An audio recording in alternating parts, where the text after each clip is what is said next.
ನಂದಿನಿ ಬರ್ತಾ ಇದ್ದಾಳೆ. ಅವಳ ಹತ್ರ ಹೇಗೆ ಹೇಳಬೇಕು, ಏನ್ ಹೇಳಬೇಕು ಅನ್ನೋದನ್ನ ಮೊದಲು ಪ್ರಾಕ್ಟೀಸ್ ಮಾಡ್ಕೋಬೇಕು. Let us practice.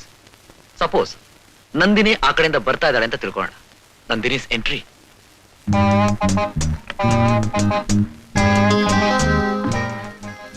Good morning doctor Harish. Good morning miss Nandini. Please take this. Thank you. It's very nice. Nandini, ಇವತ್ತು ನೀವು ಬಹಳ ಚೆನ್ನಾಗಿ ಕಾಣಿಸ್ತಾ ಇದ್ದೀರಾ. ನಿಮ್ಮ ಹತ್ರ ಬಹಳ ದಿವಸದಿಂದ ಒಂದು ಮಾತು ಹೇಳಬೇಕು ಅಂತಿದ್ದೆ.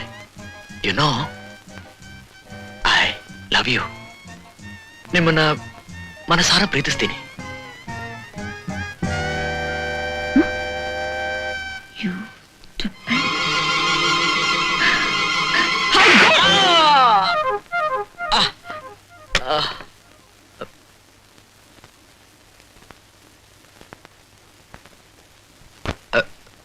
ಬೇಡ, ಈ ರೆಡ್ ರೋಸು ಬಹಳ ಡೇಂಜರ್.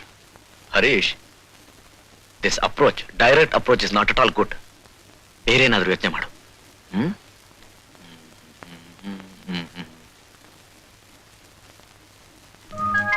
ಗುಡ್ ಮಾರ್ನಿಂಗ್ ರೀ. ದಯವಿಟ್ಟು ಇದನ್ನ ತಗೊಳ್ರಿ. ಓ, ಥ್ಯಾಂಕ್ ಯು ಡಾಕ್ಟರ್ ಹರೀಶ್. ತುಂಬಾ ಚೆನ್ನಾಗಿದೆ. ನಿಮಗ್ ಚೆನ್ನಾಗಿದೆ ಅಂದ್ರೆ ನನ್ಗೂ ಚೆನ್ನಾಗಿದೆ ರೀ. ಹರೀಶ್, ನೀವು ನನ್ಗೇನೋ ಹೇಳ್ಬೇಕು ಅಂತಿದ್ದೀರಾ?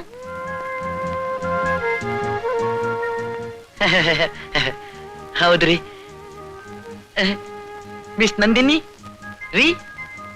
ನಾನ್ ಮದ್ವೆ ಆಗೋ ಹೆಣ್ಣು ಸುಂದರವಾಗಿರ್ಬೇಕು, ಮಾತು ಮಧುರವಾಗಿರ್ಬೇಕು, ನಡೆ ಗಂಭೀರವಾಗಿರ್ಬೇಕು, ಉಡುಗೆ ತೊಡುಗೆ ಸಾಧಾರಣವಾಗಿರ್ಬೇಕು, ಮುಖದಲ್ಲಿ ಯಾವಾಗ್ಲೂ ನಗು ಇರ್ಬೇಕು ಅಂತ ನಾನು ಬಹಳ ದಿವಸದಿಂದ ಆಸೆ ಇಟ್ಕೊಂಡಿದ್ದೆ ಕಣ್ರಿ. ಆದ್ರೆ ಅಷ್ಟು ಗುಣಗಳು ಒಂದೇ ಹೆಣ್ಣಲ್ಲಿ ಇರುತ್ತೆ ಅಂತ ನನ್ಗೆ ನಂಬಿಕೆ ಇರ್ಲಿಲ್ಲ ರೀ. ಆದ್ರೆ ಇವತ್ತು ನಾನು ನಿಮ್ಮನ್ನ ನೋಡ್ತೆ ಕಣ್ರಿ. ನೀವು ಹೇಳಿ ಮಿಸ್ ನಂದಿನಿ, ನೀವು ನನ್ನ ಮದ್ವೆ ಆಗ್ತೀರೇನ್ರಿ? ನೀವು ನನ್ನ ಮದ್ವೆ ಆಗ್ತೀರೇನ್ರಿ? ನೀವಿಲ್ದೆ ನನ್ನ ಜೀವನ ಶೂನ್ಯ ರೀ, ಶೂನ್ಯ. What's happening here? ಏನ್ ನಡೀತಾ ಇದೆ ಇಲ್ಲಿ? ಅಲ್ಲಿ ರೋಗಿಗಳು ಪ್ರಾಣ ಬಿಡ್ತಾ ಇದ್ದಾರೆ, ನೀವು ತಮಾಷೆ ನೋಡ್ತಿದ್ದೀರಾ? ಇದು ಶೂನ್ಯ ಶೂನ್ಯ ಸಾರೇ.